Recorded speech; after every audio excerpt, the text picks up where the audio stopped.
afternoon, Joyce and Amy. Hello, good Hello, to how see are you. you? I'm great. It's so nice to be here today. My name is Taylor with the San Antonio Marriage Initiative, and this is Amy Morgan, the feature writer for Sammy, that's going to be sharing some great messages from Joyce Zook. I'm so excited to learn from you ladies today. Go ahead and take it away. Thank you, Taylor. Well, Joyce, it is just so great to see you. I want to introduce you real quick so everyone knows who we are talking with today. Joyce is a life coach. She's certified by the American Association of Christian Counselors, and she offers women biblically sound and practical advice to help them learn how to love their lives and their marriages. Joyce has been married for 42 years to Aaron, and she spent 26 years as a military wife. She published her book, 12 Keys for Marriage Success, in 2019 from material she presented on a radio program, Love That Lasts a Lifetime. She has since expanded her resources to include a webinar teaching series based on the 12 keys that can be accessed on her website, and we will be sure to post that link for you all. Joyce speaks, teaches, and coaches women around the world to love their lives and their marriages, offering advice that is both biblically sound and practical, teaching life skills and helping marriages get back on the right track of intimacy and engagement. And Joyce, we're going to start, any wife whose husband serves in the military, works in the oil fields, drives a long haul truck knows, frequent work related absences can stress even the best marriage. What are some of these challenges and that affect the marriage? It can pull a marriage apart. Let's just say that it can really be difficult, but it can be solved, and you can keep a marriage together. And that's the hope of learning how to do that. Um, One thing is he's not there all the time. And so as the wife, you've got to take on all the responsibilities. People used to say to me, oh, when he leaves, you'll have a lot of time. The opposite was true. I had less time when he left because I had all the responsibilities. And so, but then when he comes home, he wants to share in the workload. He wants to be part of the family. And so you've got to figure those things out. That's a challenge. And then you've gone without intimacy for however long he's been gone, and suddenly he's home. And that becomes a big issue when he comes home. Um, Trying to deal with that. With a military spouse, or if your husband's a first responder of some kind, particularly the policeman I know in this country, you face that constant challenge of, are they in danger today? Is my husband going to be safe? If I hear something on the radio, something on the news, am I going to get that phone call from a war zone that he says he's in the hospital or somebody else says he is? Um, how that's hard. That's a hard thing to have to learn to live with, but you have to in this situation. And so it's not easy, but it's doable, and you can have a great marriage despite the challenges of being a military wife or a wife whose husband travels all the time. Yeah. Well, I would love you to tell us how you've kind of outlined a little bit, but how you took from your experience and then built upon that to share with others. Well, I had a very disastrous first marriage. It was not, I just must say that infidelity was not in my husband's plan, my ex-husband's plan. Fidelity wasn't. And so infidelity was big and huge. It was abusive. And the Lord was very gracious. And I met my husband, Aaron, and was able to leave that bad marriage. And then God did the awesome thing. One time, about a year after we were married, I was watching Christian television, and I prayed with the televangelist, and I got saved. I've been raised in the church, but that whole part of actually giving my whole life and wanting to make God not only my Savior, but also my Lord, changed my life. And then 6 months later, my husband accepted the Lord. And so with that, he knew what all I'd been through and the heartache I'd been through. We decided we wanted to make a marriage that was built on biblical principles that would then last a lifetime. That's why that original talk was Love That Lasts a Lifetime, because that's where the changes really happen. And so as we did that, fortunately, my husband was very willing to talk back and forth with me on it. But I realized I can't fix him. And the only person I could change was me. And so I learned how to do that, how to take care of myself first and let God work on him. And I can tell you, marriage, even after 42 years, is awesome. It's people say, they say, oh, people even stand up in church if you say how long you've been married, over 40 years. But it's like, this should be the normal. This is what we're striving for, is for long lasting marriages that are still happy and joyful and full of love.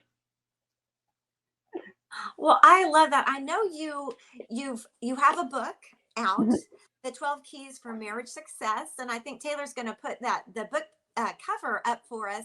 So if anyone's looking for it on Amazon, they know what to find. Of course, they can also get it straight from you. So there you've got that picture right in your mind. And I would love to talk about those keys. And again, you're speaking to women, and you're talking about someone can do on her side and for her part. I think that's really important to hone in on. So maybe you can unpack that a little bit more about why it's important to start with oneself and then go into the keys. Well, one of the really big things that happens is we can't change someone else. As much as we try, we cannot change someone else. But we can set up an atmosphere where someone else wants to change their behavior. It's even imperative. We can't make our children do the right thing, but we can sure set up consequences so they want to do the right thing.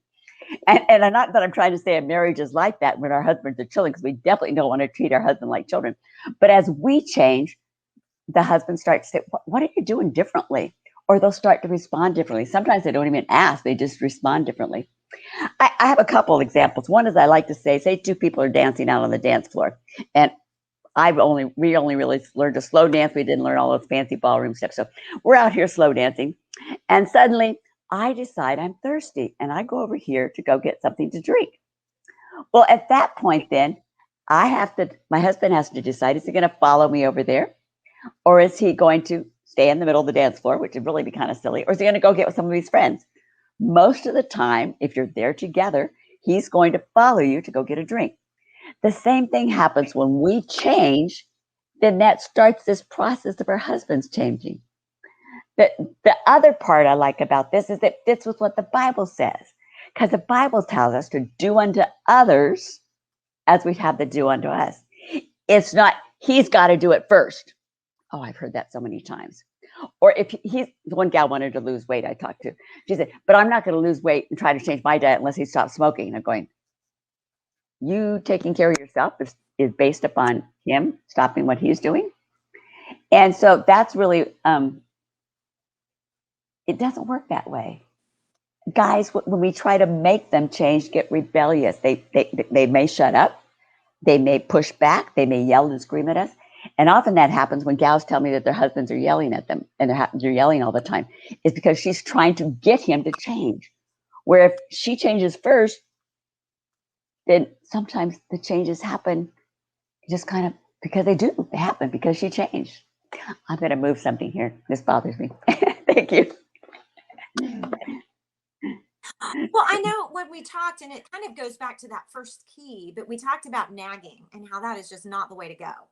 Mm-hmm. Yes, nagging. When people ask me what's the most important thing to do, change, and when you have to take 12 keys and break it down to one, probably the first thing, if you're only going to do one change, is to stop nagging. Now, what's nagging? Nagging, in my definition, is any complaining, criticizing, or correcting. That's the 3 C's: criticizing, complaining, or correcting. Correcting sometimes is trying to tell him, well, if I was doing it, I would do it this way.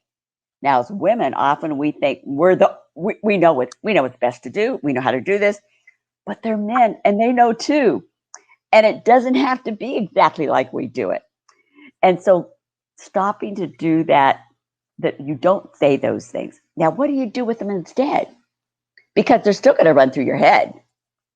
Well, first off, you pray about them and tell them to God. God, I really wish he'd pick his stuff up off the floor in the bedroom. It's driving me crazy. Okay?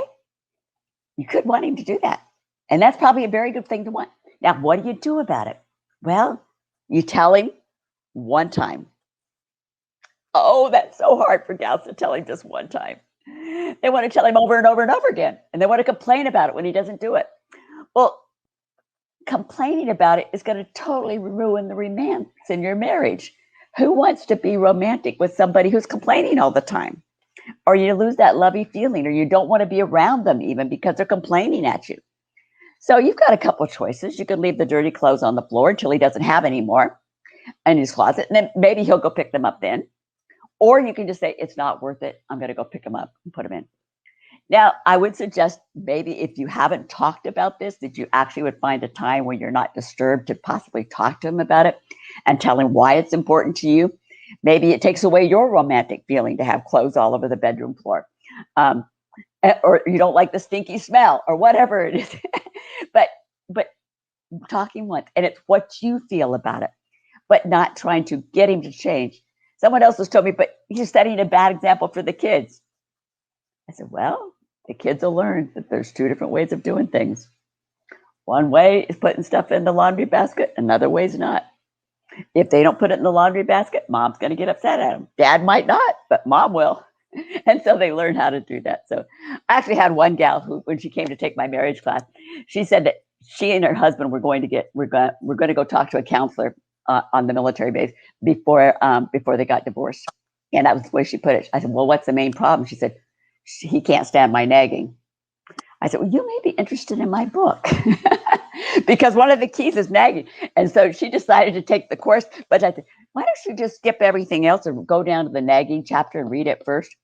She came back after the course and told me, she said, she did take the course. She said, we did go to that counselor, but it was really my stopping nagging that saved our marriage. And now my husband's going to stay in the military a whole lot longer.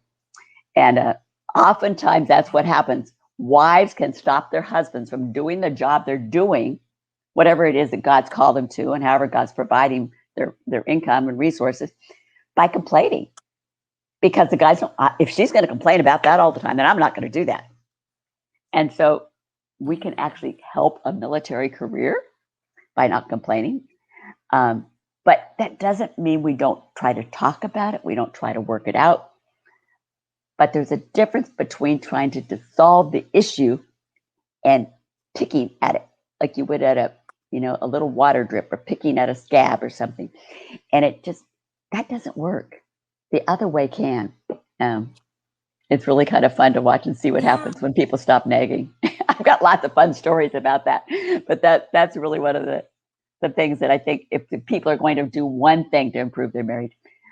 But you have to know what to do when you stop nagging. One is to tell God. The second thing really is when you stop nagging, you have to start doing things for yourself. And considering the long range outcome of it, like with the clothes on the floor. What's the long range outcome of me complaining about his clothes on the floor? Most likely it's going to put a space between us and a blank between us where we can't reach across. And there's this bridge of unforgiveness, bitterness, anger, which is like going, is that really worth it? Or can I just pick up the clothes myself? Now that's where the servant heart comes in. But sometimes we do things for them and they turn around and they do them for us.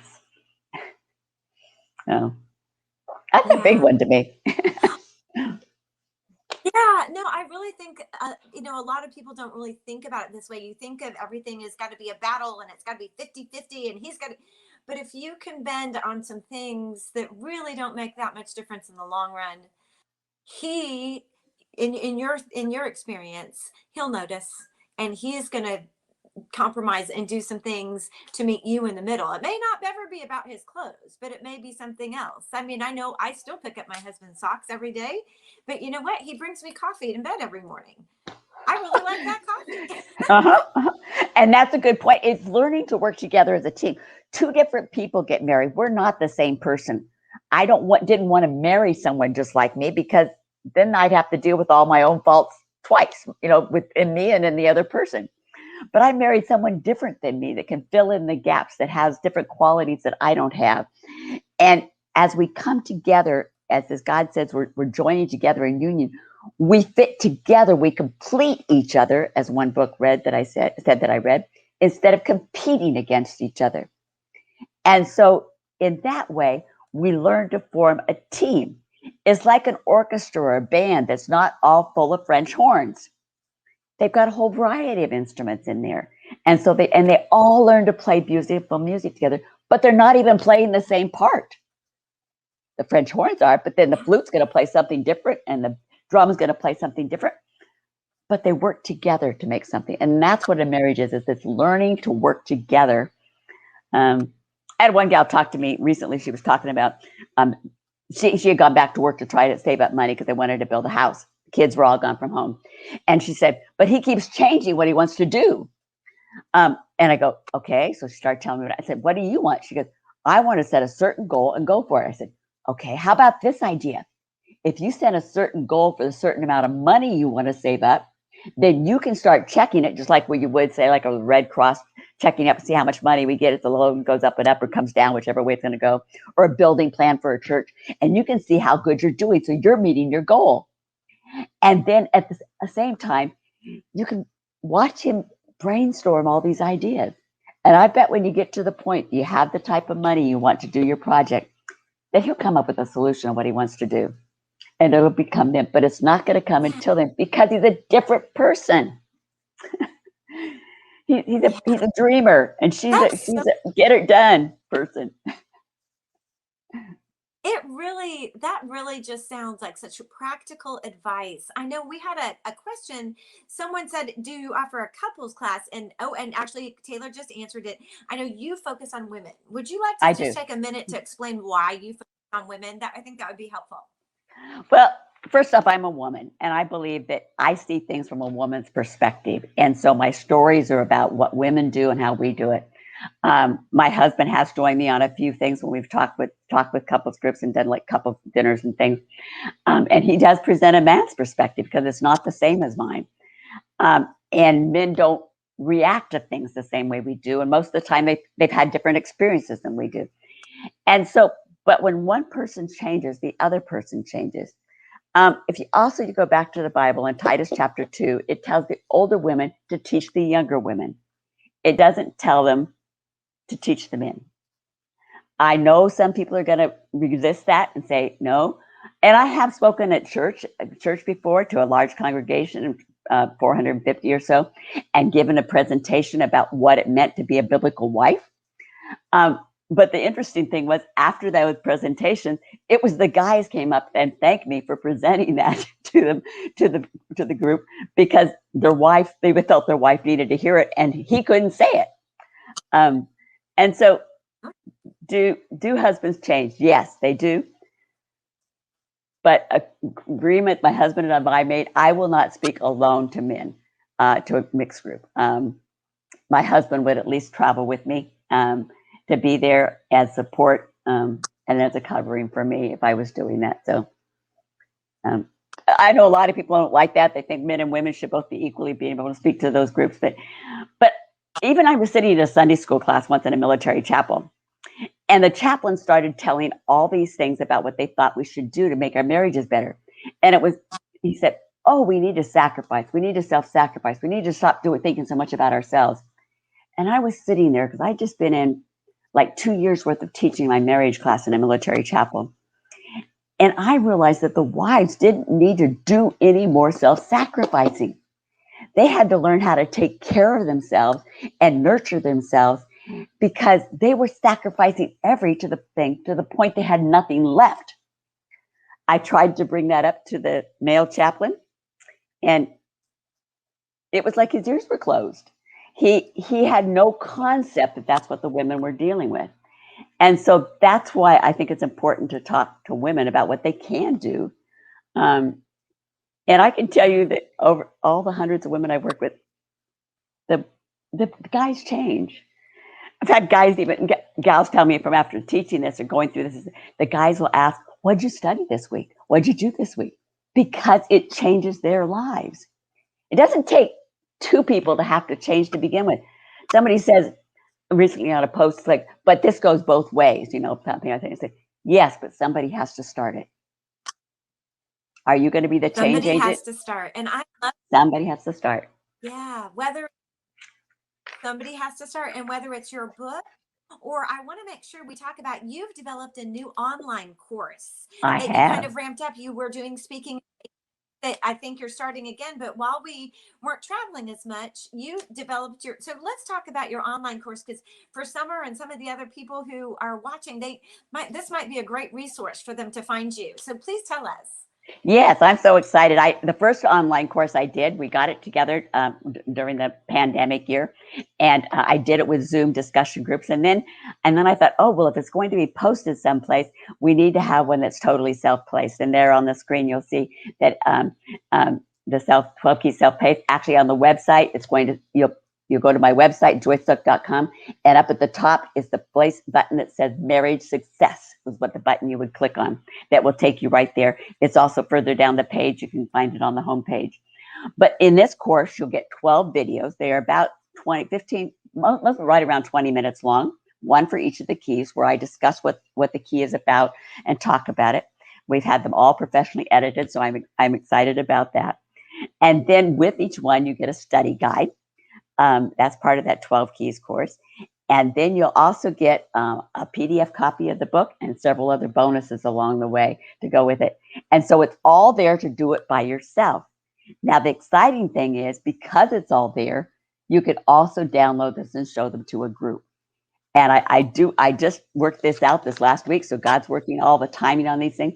But someone wanted to order a larger group of my books rather than one-on-one. And I did figure out how to do drop shipment of books to people. And so that I can sell them cheaper that way. It is cool. That would be for 10 books and more. Obviously, the more books you buy, the cheaper it is. But that really cuts down. And I do think we figured out a way, because it's done that way. I've worked with military chaplains before, that this will fulfill all the military chaplains rules of all the things you can't do with purchasing. And I won't go into all those right now, but they have a lot of regulations of what they can't purchase. And from who. So that's one good thing about being a military wife. I figured out how to do that. So we can get books for people. So yeah, so it is exciting. So I'm excited, because you don't have to talk to me. You can.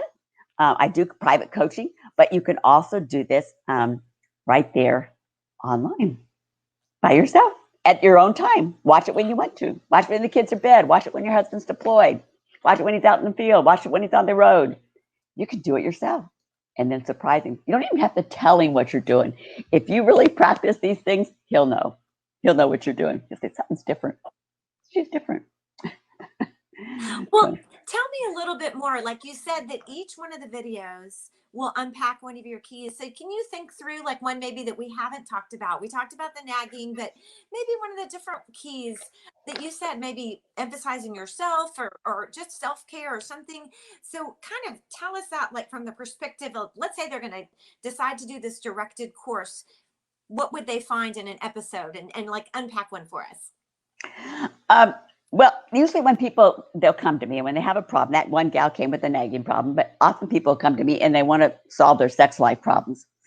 That's actually the last chapter of the book, the last key, because we've discovered that as we work through the other things in our marriage and get the rest of our lives straight, that then sex is actually only about 10% of our marriage. If we don't, it ends up being 50 to 80% of the problems we have. So we start off with making that commitment to each other, sticking like glue is what I call it. And that is actually one of the definitions for how do we cleave together, is to stick like glue.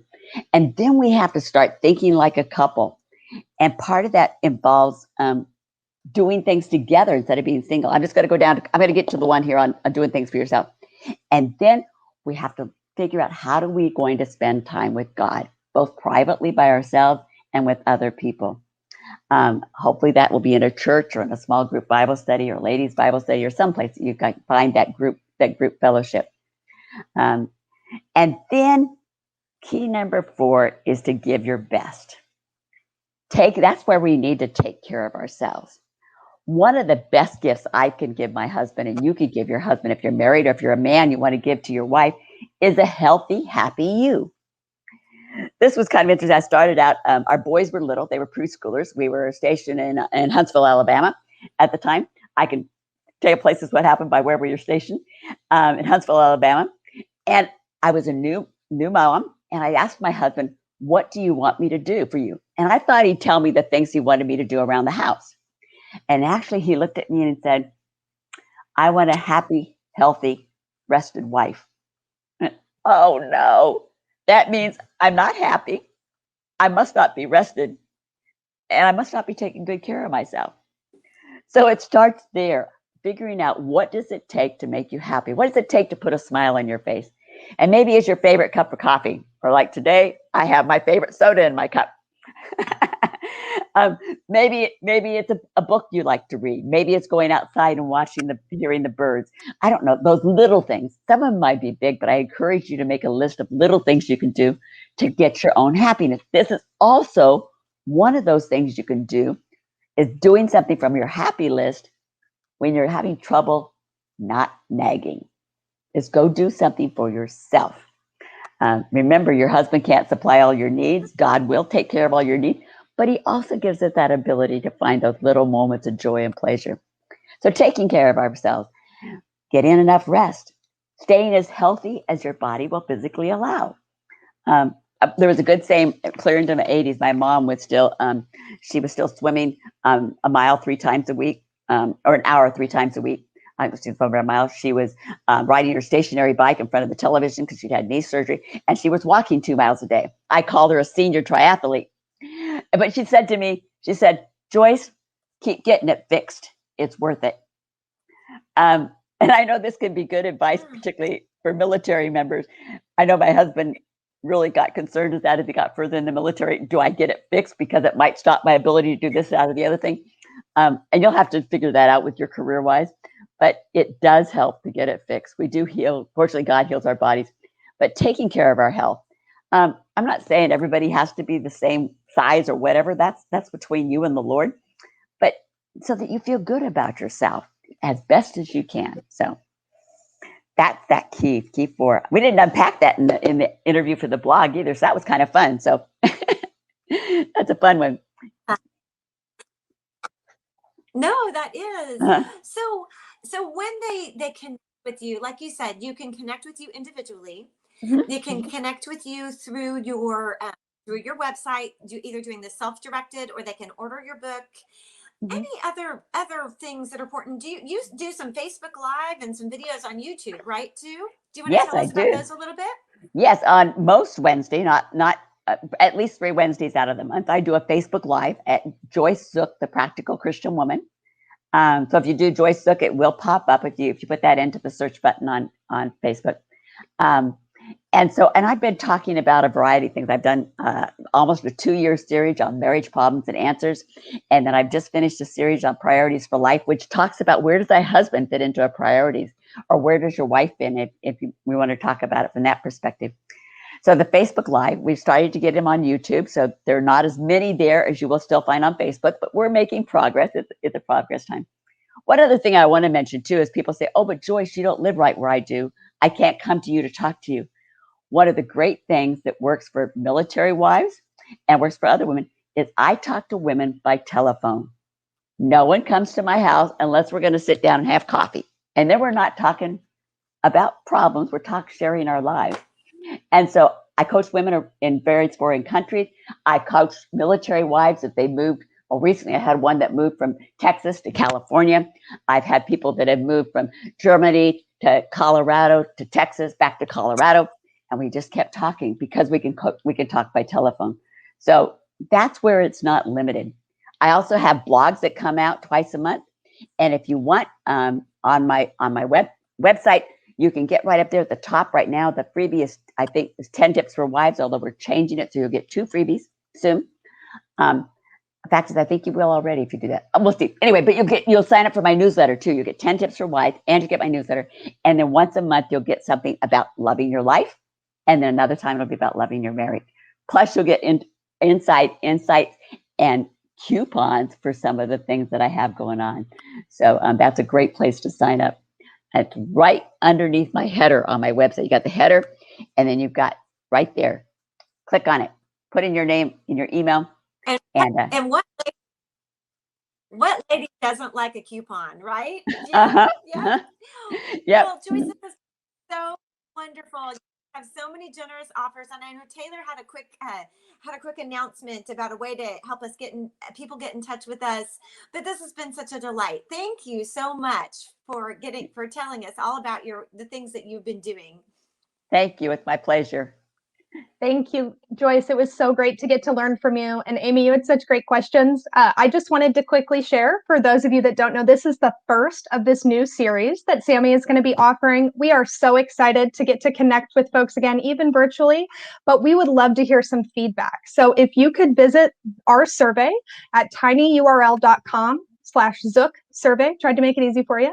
We'd love to just hear some feedback from you guys. And if you would like to connect with Joyce, that would be a great spot to drop a note and we can make sure y'all get in contact. Thank you so much. It was so great to see you again, Joyce and Taylor. Thank you. Thanks, everybody.